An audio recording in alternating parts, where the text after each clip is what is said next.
అందరికీ జైబీ నేను ఒక మత్స్యకారులు మాలమాడి రాష్ట్ర కార్యదర్శి డాక్టర్ బిఆర్ అంబేద్కర్ కోనసీమ జిల్లా మొత్తం అంతా కూడా నాకు తెలిసి ఆంధ్రప్రదేశ్ రాష్ట్రంలో అంతా కూడా ఈ సమస్య ఉంది. కానీ ప్రజెంట్ నేను ముమ్మడివారం గురించి మాట్లాడుతున్నాను. ఎందుకంటే రాత్రి ముమ్మడివారంలో వీడియో దొరికింది నాకు 10:30-11 గంటల. అదేంటంటే ఇది అందరికీ తెలిసిన విషయమే. దీనివల్ల చాలా ప్రమాదాలు కూడా జరుగుతున్నాయి. అదేంటంటే రోడ్డు పైన ఆవులు, ఆబోతులు, ఎద్దులు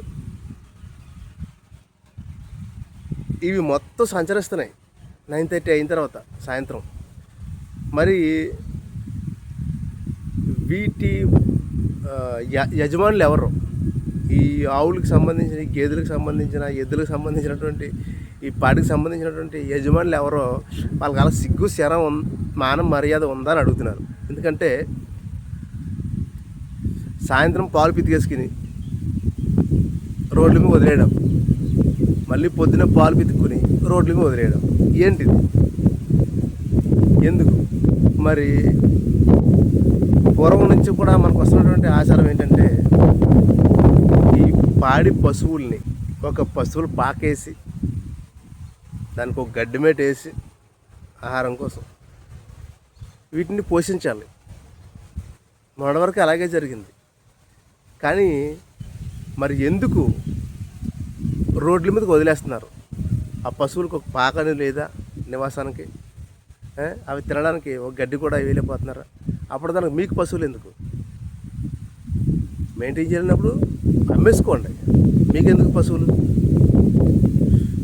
నైట్ టైము వైట్ ఆవులు అయితే పర్వాలేదు, ఎద్దులు, ఆబోతులు, నలుపు రంగులో ఉన్నటువంటి ఈ ఆబోతులు, ఎద్దుల వల్ల చాలామంది కూడా బైకర్స్ ప్రాణాలు కోల్పోతున్నటువంటి విషయాలు మనకు అందరికీ తెలుసు.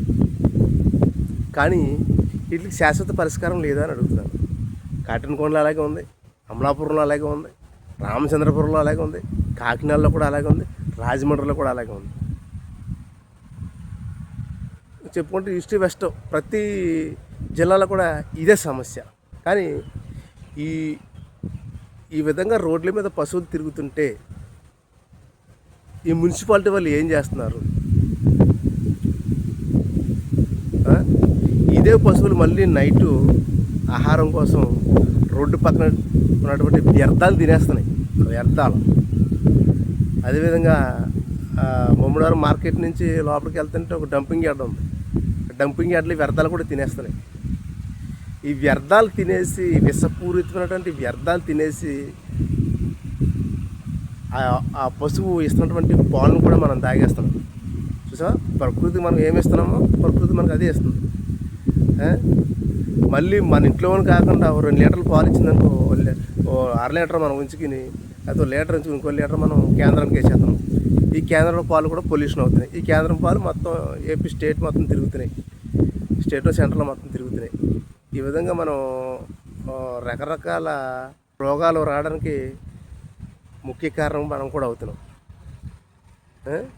ఇంకా పశువులు తినే గడ్డి కూడా పొల్యూషను, భూగర్భ జలాల వల్ల అది కూడా పొల్యూషన్ అవుతుంది.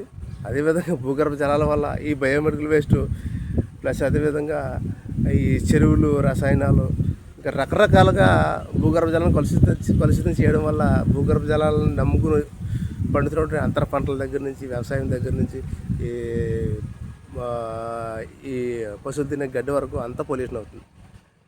కనుక తక్షణమే మున్సిపాలిటీ అధికారులు అవ్వచ్చు, పంచాయతీ అధికారులు అవ్వచ్చు, తక్షణమే వీటికి శాశ్వత పరిష్కారం అనేది కల్పించాలి. ఖచ్చితంగా ఇది చాలా ప్రమాదకరం. వెంటనే వీటిపైన చట్టపరమైన చర్యలు తీసుకోవాలి. వీళ్ళ యాజమాన్యుల పైన చట్టపరమైన చర్యలు తీసుకోవాలి. లేకపోతే ఇవన్నీ ఎక్స్పోర్ట్ చేసేయండి శుభ్రంగానే. కరాక పంపిస్తారు కదా, లైట్ హౌస్ దగ్గర ఎక్కడికక్కడికి ఎత్తుకుని వెళ్ళి వదిలేయండి. రోడ్డు మీద ఒక ఆవు కనపడినా కానీ చాలా ప్రమాదం. నాకే కాదు, అందరికీ కూడా ప్రమాదమే. దీనిపైన చట్టపరమైన చర్యలు తీసుకుని శాశ్వత పరిష్కారం అందించాలని మీడియా ద్వారా నేను రాష్ట్ర ప్రభుత్వాన్ని కోరుకుంటున్నాను. అదేవిధంగా ఈ సనాతన ధర్మం అంటున్నారు, ఆవుల్ని పూజించాలంటున్నారు, ఆవులు తల్లులు అంటున్నారు, ఆవులు దేవతలు అంటున్నారు. ఈ సనాతన ధర్మం పాటించేటువంటి వాళ్ళకి చెప్తున్నాను నేను. ఈ ఆవుని మన మాతృమూర్తిలాగా కొలుచుకునేటువంటి ఈ సనాతన ధర్మంలో మరి ఈ మాతృమూర్తికి కడుపు నిండా స్వచ్ఛమైన తిండి పెట్టకుండా ఈ రోడ్డు మీద వ్యర్థాలు తినే విధంగా మీరు ప్రేరేపిస్తున్నారు కదా. మరి మన తల్లి వ్యర్థం తినడం కరెక్టా? అదేవిధంగా మన తల్లి కడుపు నిండా అన్నం తినేసి ఒక పశువుల పాకలో సేద తీర్చుకుని నెవరు వేసుకునేటువంటి రోడ్డు పైన పడుకుని ఈ నెవరు వేసుకునే ప్రక్రియ కరెక్టా? నిర్దేశించినటువంటి పశువుల పాకలో ఉంచకుండా నడి రోడ్డు మీద తల్లిని ఎందుకు వదిలేశారని సనాతన ధర్మం పాటించేటువంటి వాళ్ళకి నేను ప్రశ్నిస్తున్నాను. కనుక మన గోవు, నేను హిందువునే, మన గోమాతను మనం కాపాడుకుందాం. మన గోమాత ఒక దేవతలాగా మనం కొలుసుకుంటున్నాం కాబట్టి ఈ దేవతకి మనం సరైన గౌరవం ఇద్దాం. ఏదో మన ఇంటికి వచ్చినప్పుడు గోవుకి పసుపు రాసేసి కుంపం పెట్టేసి బొట్లు పెట్టేస్తున్నారు. అది ఆ క్షణం కాదు, ఆ పండగ వచ్చినప్పుడే కాదు. పండగ వచ్చినప్పుడే గోమాతకి మనం పూజ చేయడం కాదు. ఆ రోజే తల్లి అవ్వదు మనకి, గోమాత దేవత కాబట్టి. కానీ ప్రతి క్షణం కూడా, ప్రతి ఎవ్రీడే కూడా మనం గోమాతను పూజించుకుందాం. కనుక ఈ సనాతన ధర్మం పాటించేటువంటి భక్తులకి నేను చెప్తున్నాను, మన తల్లిని ఇలాగ నడి రోడ్డు మీద పడేయద్దు. నడి రోడ్డు మీద వ్యర్థాలు తినే విధంగా మనం ప్రేరేపించవద్దు. నడి రోడ్డు మీద పడుకునే విధంగా మనం ప్రేరేపించవద్దు. ఖచ్చితంగా ఈ సనాతన ధర్మం పాటించే వాళ్ళందరూ కూడా దీనిపైన ఒక చట్టపరమైన చర్యలు తీసుకురండి. మోడీ గారు ఆవొచ్చు తాగుతారు. మరి ఆవొచ్చు తాగినప్పుడు ఆ ఆవుకి ఒక నిర్దేశించినటువంటి ఒక పశువుల పాకలో పడుకోబెట్టాలంటే మోడీ గారికి తెలియదా? అదేవిధంగా మన పవన్ కళ్యాణ్ గారు సనాతన ధర్మం పాటిస్తారు, కాషాయం ధరిస్తారు. మరి ఈ సనాతన ధర్మంలో, మన హిందూ సాంప్రదాయంలో ఒక ఆవుని ఒక తల్లిలాగా మనం గౌరవిస్తున్నాం. మరి తల్లుల్ని ఈ నడి రోడ్డు మీద పడేయడం ఎంతవరకు కరెక్టు? ఈ తల్లుల్ని వ్యర్థాలు తినే విధంగా మనం ప్రేరేపించడం ఎంతవరకు కరెక్ట్ అని ఈ మీడియా ద్వారా నేను పవన్ కళ్యాణ్ గారిని ప్రశ్నిస్తున్నాను. జై భీమ్.